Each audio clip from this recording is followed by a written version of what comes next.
So okay. if we can wait 30 seconds, I'll use it. But yeah, well, no, we invited the governor in to announce in the green room. We wouldn't have had any glitches, that was hilarious. We're seamless here. That was so funny. That was hilarious.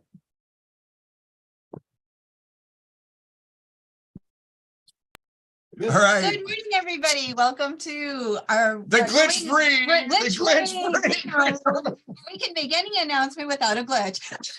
I invited Governor DeSantis into the green room to make announcements, and people say, "Well, how can that?" We've got Nikki Fried in the green room, and Representative Cannon, Senator Brutus, and Stevie, everything, and they can make announcements in the green room. So, the governor, listen, he did what he did last night. That was hilarious, though. Like they were blaming everything under the sun, but it was so funny. But there was somebody on CNN that made the best comment, though, not about the glitch, but in general about him announcing. And they said, if you can't beat Donald Duck, how are you going to beat Donald Trump? Oh, shit. Yeah, no, we just have to start it. But listen, everybody, welcome to the green room, and we are so honored. We are so honored this morning, and listen, we have Jose Belen with us, who absolutely positively is Ruta knows is one of our favorite guests. He's been with us before, and if you've been following along with the saga, I did have my 67th birthday last weekend, so I can't use that line anymore. Well, now you have a whole year to I got a whole year to pick the next one. But we also, Jose, and listen, we had our 3rd year anniversary in the green room, and we've done about 135 or 6 or 7 or whatever it is, Don, behind Brian Mike over there. But my point is, and you've been one of our most cherished guests, giving us some of our greatest moments. The biggest tearjerker moments of yours. So I want to cry today. So it's great to have you back. But as we come into Memorial Day, of course, as we do, and it was Jose Belen, and I got to admit to this, and I was a long-time emergency physician, did my thing, worked on a lot of Memorial Days, said, happy Memorial Day to many person, throughout my career and this and that. And it is a joyous, and Jose, I know I laughed with you about this when we talked about it originally. I said, you got to understand, I'm from Ohio, and he's from New York, so he knows this. But when you're looking forward to spring and everything, and all of a sudden it's Memorial Day, the women can start wearing white shoes. It's a joyous occasion. But Jose reminded me early on in our relationship that Memorial Day is a day to honor and remember veterans for their sacrifice. So it's things like that make me welcome you back, Jose, for this Memorial Day as well. But also, once again, to reinitiate another cycle of green rooms for us with one of our favorite guests. So welcome back, Jose Belen. Great to have you. Thank you. It's an honor to be here. Yes. And, listen, what an environment we're living in 2023. It's a talk that I'm giving next weekend in Orlando at Gene Jones's FMCEE conference, and it's still open for registration. And Jose, I know you've been an advocate in the past. One of the things that Ruta and I have talked about in recent green rooms is how the community and the environment in medical cannabis world is different. And that affects everybody, including our veterans who are consistently looking for the most natural, safe, controlled by them way of relieving a lot of symptoms. So I'm just going to open it up to you to give us your vision of where we're at in 2023 from whatever angle you want to take it. Absolutely. No, I appreciate it, Barry. Thank you very much. I apologize. My dog barked real quick. Okay. But yeah, no, 2023, the landscape is, still rough for veterans and transition. You have veterans from all walks of life and all generations still trying to reacclimate and readjust to society. And we know the VA, right? They do what they can for veterans when they come out of service and prescribe, those medications out, but those don't always work. And still 2 medications, right? For PTSD, right? Two recognized medication. What is one Prozac, I think, or something? I was given when I first got home. I remember the first round of meds they tried with me was Zoloft and Ambien. And then came in the Prozacs and the Lamotrigine, Nortriptyline, and the family of those. So, I find myself on a day-to-day basis still connecting with veterans, here locally in Orlando or throughout Florida, the nation, and I hear from them. And access still continues to, be an issue for many. But also at the end of the day, cannabis is just that tool in the tool belt, right, that we have available. It's not the cure all for the traumas that we've been through, but I'll tell you what, it continues to be, a positive influence in my life. We talked about CBD as well, and just having that regimental access on a day-to-day basis is crucial to a veteran's life, but not all veterans have the ability to gain compassionate access. And also it's still, illegal in some cases. Where's the VA stand these days, Jose? So, take it from the general up to the extent of general VA care. Is it better than it was 10 years ago? Is it going the right direction from the cannabis side? What do you hear from your veterans out there? Are they seeing a different attitude of acceptance, even though the VA docs can't do it yet? What's really going on out there, boots on the ground? I can explain, just from my own personal, experience. I know each veteran's, experience is different, but I know my own is one of I kind of put it to them lightly years ago. These medicines that, you had me on caused me to have the suicidality and all these issues, and they have you take a urinalysis, so they check your blood, and you're like, well, we see, THC in here. I'm like, and you're going to continue to see it here. You know what I'm saying? I said, because this stuff that y'all put me on almost caused me to kill myself and had me with all these issues. And this green stuff over here that has not taken a life in its entirety of its existence helps me. Okay. And so 5 years ago, Jose, not 10 years ago and not 2 years ago, what was the time frame that you finally had that conversation, with your VA providers, and it wasn't a comfortable conversation, I'm sure. Do you think it's more comfortable today? What was the time frame on it for you? 2019 was when, because that was really when, things for us in Florida, things were available medicinally and clearly not breaking the law, right? So the doctor's like, well, you shouldn't be taking this. I'm like, oh, really? So. And that was in the height of all the advocacy, when we're really fighting to be that spearhead for those who are voiceless. And so 2019 is really kind of when I took the gloves off and I was like, look, this is what it is. And to this day, I can honestly say I get absolutely zero pushback. They ask their questions, but it became more informative and educational, that I'm having conversations with my doctor about the endocannabinoid system, right? And I'm like sitting there with her, for sure, and got her to, at least, because they're employees, right? They're federally tied by the laws. They don't teach it. They don't teach it in med school. Right. There's no residency program for it, right? Right. There's pushback, resistance. So to me, it's a journey. Yeah. And, to me, we still need you out here as an advocate, but as the community has changed. Yeah. And I do want to get back to talking about the hemp space a little bit, because I know you have your personal experience, with it. But first off, I want to talk about a lot of the things that you're involved with now, because every single day patients ask me about your flags. Yeah. So I want to make sure we mention the freedom flag. Absolutely. Listen, I know that's your healing too. And how you help families heal. And that needs to be discussed, because I know how important it is to you, but also what you have going on with the Orlando Magic and the New York Mets. So take a good glug of coffee, and Ruta, Jose's got a few things going on. No, for sure. And it's a lot. Some are fun, but everyone's impactful. Yes, no, it all really comes down to, what I personally went through in my own struggles with PTSD and post-war trauma, and knowing what other veterans, are going through. So I did whatever I could within the community to kind of stimulate different partners and organizations to work together collaboratively to create initiatives or events that would be positive for the experience, right? So veterans coming out with the Orlando Magic, for example, right? I've had that partnership with those guys for a few years now.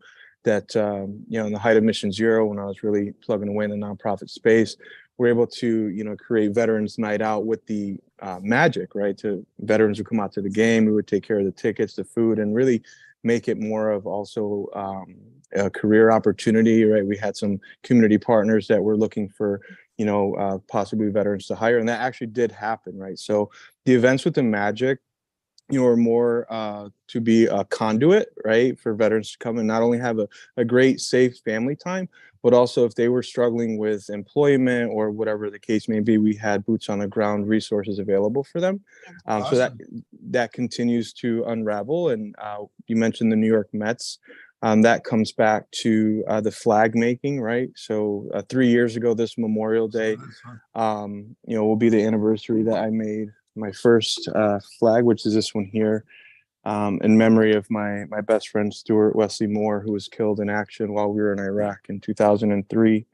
And that healing from that piece to this day has continued, not only for me, but also the families I'm blessed to serve. I do a lot of service with the Gold Star community, the White Star community. Those are the families that lose their hero to the post-war struggle, right? PTSD or to suicide. And so I've continually been donating my work for the last few years, and I continue to do that. And I also, try to find organizations or folks who I really have some level of sentiment with. And you mentioned me being a native New Yorker. 9/11 was huge for me. I was born in Manhattan, New York, and graduated from high school in June of 01 from Amsterdam High School. That's in upstate New York. However, I already knew I was enlisting. So 9/11 morning, the first plane hit the tower. My mom called for me to come downstairs, and I watched the second plane hit live on television. My recruiter calls, "You're going to war," type stuff. And so, that time of year, that from that period of time to present day, life has never been the same for me, any New Yorker, any American. But one thing I can say is that I'm a Yankee fan first and foremost. However, I'm a New Yorker first. And so the New York Mets and the Yankees, I remember how the city came together during that time, right? We saw the best of sports, right? This best. Humanity. I yearn for something like that, Jose, now for the country, but not to come out of tragedy. Correct. I don't know what can unite us like that right now. We need that so bad right now. So I was out here. Tragedy, I was out here working on a piece one day, thinking of New York, right? And this is what I go through in the process of making these flags, of really where it comes from for me personally.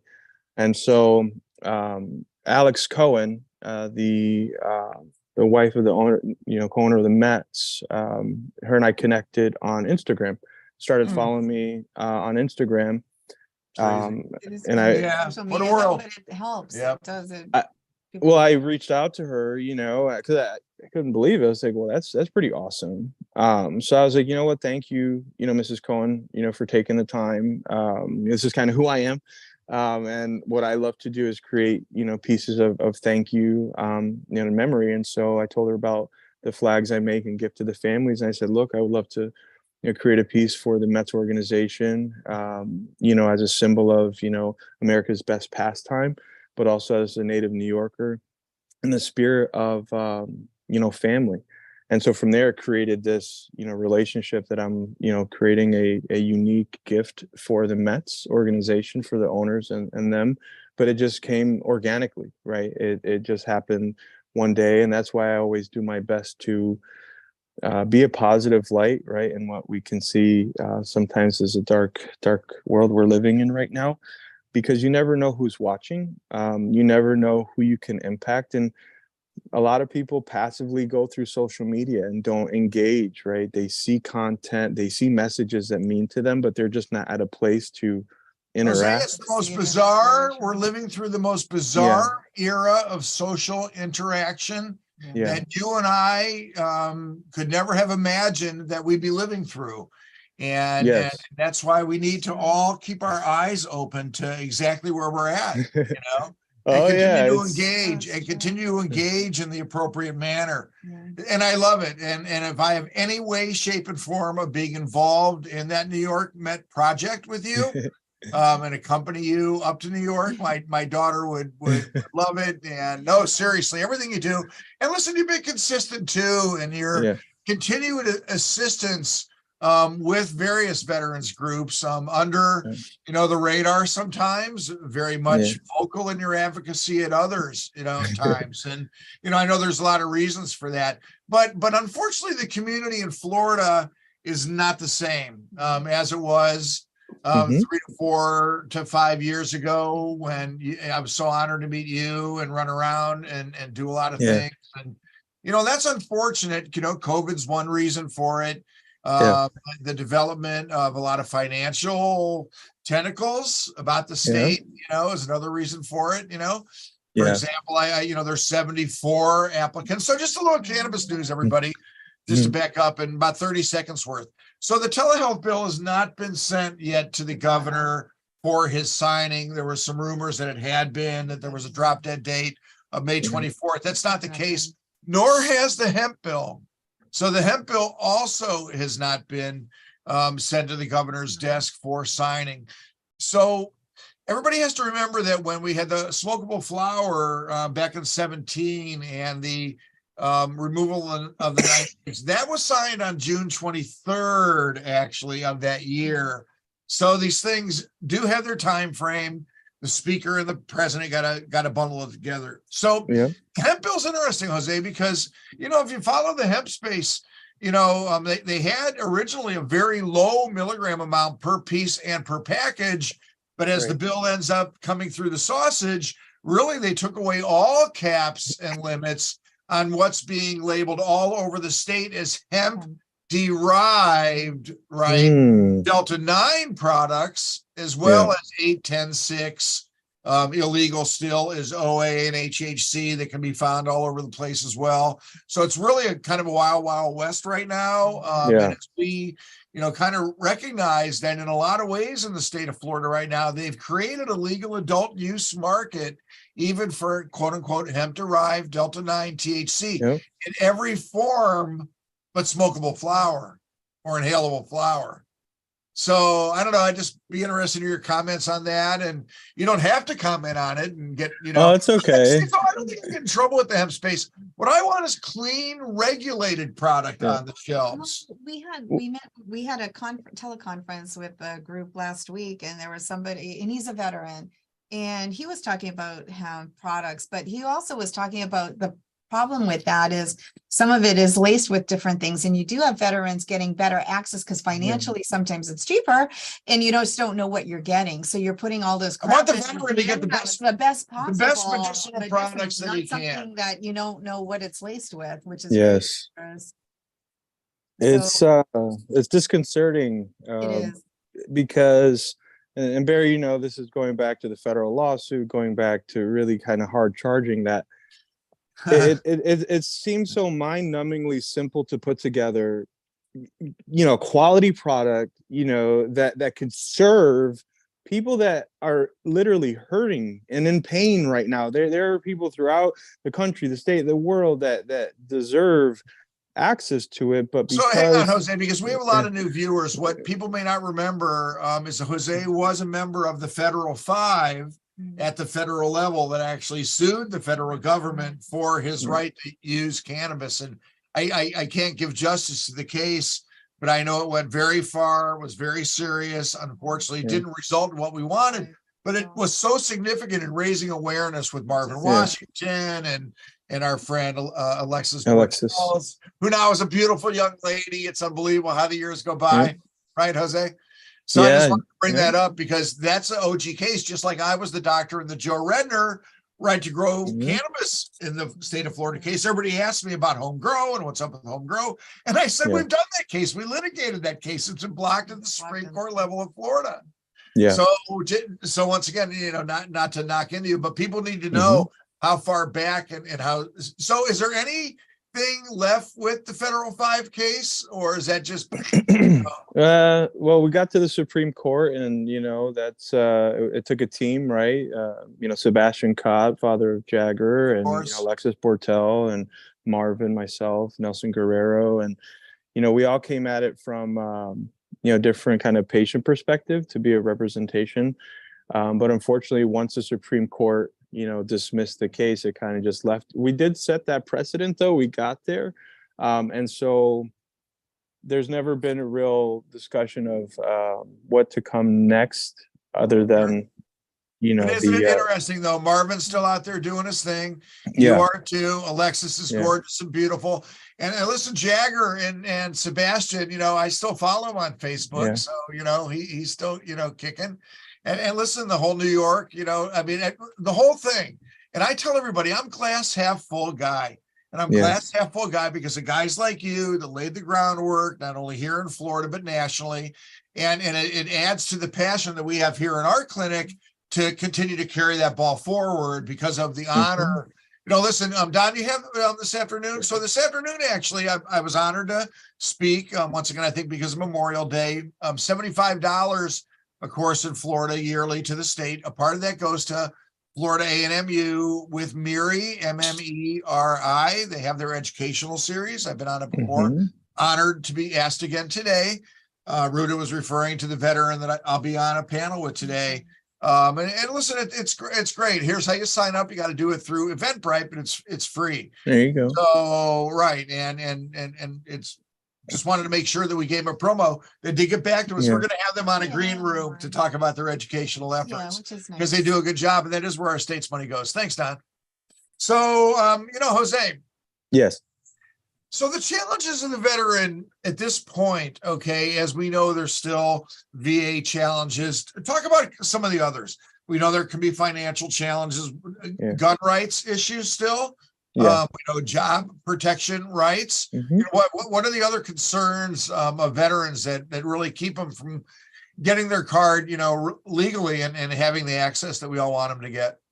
It's a summation of some of those points right there. It's comes down to a lack of education, right? A lot of veterans don't realize that, you know, here in the state of Florida, Nikki Fried, you know, kind of laid the groundwork down for that. We're not going to take your gun away. You know, if you have your, you know, concealed carry and address that. But a lot of veterans, you know, don't know where to turn, you know, to for that information. Then there's also the job, you know, issue as well. If your employer, you know, has it in their hiring packet that we understand that Florida is medicinal, but and I've seen the paperwork, you know, they showed it to me. So look, I got hired, dude, and I got my card, but if I, you know, and so unfortunately, there's still a lot of work to do. But because there seems to be this stonewall politically and just this kind of, you know, higher level dealing, a lot of veterans just have lost faith in that, you know, and access continues to be an issue as far as the pricing to it. So, you know, I had always hoped that in some way we'd be able to create some type of emergency fund, right, you know, for veterans or really anyone that's on hardship. But when you're talking about combat specific PTSD, you know, combat specific, what do you call it? Anxiety disorder, panic disorder, right? These are lives that are very hard for these, you know, brothers and sisters of mine to keep plugging away at. When you feel that everything else has failed around you, your government, you know, doesn't care. The medical system is what it is. And that's what drives into that suicide number, you know, of over 8,000 veterans a year committing suicide, because you get to the point, and I was there myself, where you every day it's like wash, rinse, repeat. You got your bottle of pills, you know what they're going to make you feel like all day. You do not want to go through that. You can't afford medicine, or you can't, you know, get your card for whatever reason. You know, and then that's where, you know, it turns into a very dangerous situation. So, you know, my hope is that the decision makers and those folks that have the, you know, autonomy to really create change, pay attention, you know, to that statistic, pay attention to the fact that there are, you know, folks that today, you know, and I hate to say here in Florida, you know, that there, you know, could be a veteran that will take his life, and it's because of that. Well, and reach out system. personally, reach out Yeah. personally. You know, the Surgeon General's, you know, speaking to this very directly right now, and that the best friend of way too many people is this freaking thing, right? And especially our kids. And I know you're involved in that and raising your beautiful daughter. Say, Thank you. and I just came back from visiting my grandkids in Houston, and you know, I mean, all of it, the unique it's just a unique era of time once again, and just kind of, as the half hour always goes so quickly, it just speaks to where we're at right now. And that's Yeah. what you do so uniquely is reach out personally Yeah. to families and reach out personally to veterans with Friday afternoon, it's a veterans only group. So, there's things I know, things I don't know, but what I do know is out there every day, reaching out to those that most need. But the stats continue, and it's young vets, it's old vets, so and listen, it's mental health awareness, day every day, and the world of Jose Belen. Listen, make sure everybody knows. Because so you have a flag thing going on right now that you're making certain flags and selling some, and what's going on? Let everybody know how they can get involved, because like I said, everybody always asks me how they can get a Jose Belen flag. So I appreciate you. So here's one I made for this week. This is a U.S. Army dedication, like a battle flag per se. So you see a soldier silhouette there. Yeah. So what I did this week, I created 4 specific pieces to honor the 4 branches that I interacted with when I went to combat, right? So I was Army, I made a Marine Corps piece, Air Force piece, Navy, and Coast Guard piece this week. So each week I'm creating unique styles and blends, different sizes, from what I'm kind of feeling. And so that piece I just showed you there was the Army version. So each week I'm just creating very, very unique pieces of art. I freehand it all. I encourage others to not only get involved to support, my ability to create these pieces, but that also allows me to gift the Gold Star pieces, that I'm doing. Like I met a very, very special mother last week at Mission Barbecue, and I'm creating, a special flag for her. Why? Because I was able to get the support, from the sales last week to go into that. And so it's really a way for us to create impact for the families of the fallen, put the memories of my brothers and sisters, in arms forever in a piece that'll hang in the halls of a home, an office, a school. But also it was very healing for me. And healing for all of those involved. So each week, I have my Facebook page, it's Jose Belen. It's my artist page where I upload a lot of my content. But my goal is to, before I leave this earth, build as many Gold Star pieces and gift them to families across America, the families of my fallen brothers and sisters in arms.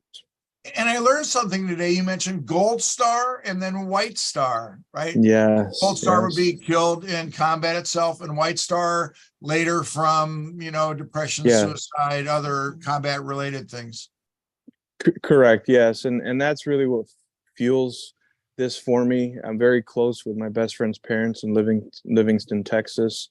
When I made the first pieces, I drove 18 hours. I never heard the distinction, before. Yeah. I drove 18 hours to where he's buried on his family's ranch, presented him with the flags, and his daddy asked me to never stop making, American flags and these flags. So that's why, I make them. Yes, they help me heal, but, my best friend lives through them. It's a promise I made to his father, and it's a very unique time in our history to be able to create pieces of, valiant men and women. I was blessed to serve with both and seeing them give all on the battlefield. That each piece that I make gives life to them, memory to them, but it literally also honors these families that are out there that lost their sons, their daughters. They go through a quiet suffering. You don't know they're out there. I meet these moms and dads. Sometimes I'm pumping gas, and a father will come over and tap me on the shoulder. "Thank you for your service, young man." I say, "Well, no problem, sir." He says, "My son was killed in Iraq," and these are everyday people. And that's why I try to encourage folks to be kind to strangers, because you never Absolutely. know. We don't know. Yeah. Listen, Jose, you're an inclusionist. You've always been an inclusionist. You wrapped your arms around me when I came to Florida, and I'll forever remember and be grateful. But most importantly, you're going to be a green room guest of ours forever because of these. Now that COVID's over, I really want, we'll talk offline about that. Because remember, I think I wanted to do something with art with you, and I actually have I had 2 sponsors, big ones, that were really interested in it. And now that Okay. COVID's over, I want to do something with that. So we'll talk Be offline great. on that one. Cause yeah, we need to do something. It's going to be cool. But keep on keeping sure. on, man. And it's so great Always. seeing you. Yeah. And you know, listen, now that COVID has wound down and everything, I'll see you soon. And good luck You to your got it. Yankees. You know, believe me, my plucky little Guardians are not having a good season, but you got the best player that I've seen in quite a long time in Aaron Judge. Amen. So as long as you keep him around, huh? But keep smiling. It's No, great and to thank see you. for all you do continuously for Yep. everybody. And that's- to all our veterans, we do honor you on this Memorial Day. And hopefully everybody has a very safe, peaceful, and the happiest of days they can. Thank you. One last thing, guys. Please. Thank you so much. As we go into June is PTSD Awareness Month. Oh, If that's anyone good. is struggling with PTSD, combat, whatever the trauma is, please remind yourself every day that while you may have PTSD does not have you. Oh, Okay. you know, maybe we should call him. Yeah, well, back. Don, yeah, Don has a great propensity towards Yeah, bringing we'll things bring on that- back yeah, up. we'll bring it back up. As You always, got it, guys. today, you knocked it out of the Thank park. you. Have a great day. Thank Best you of your God bless you family. guys. Stay safe and healthy.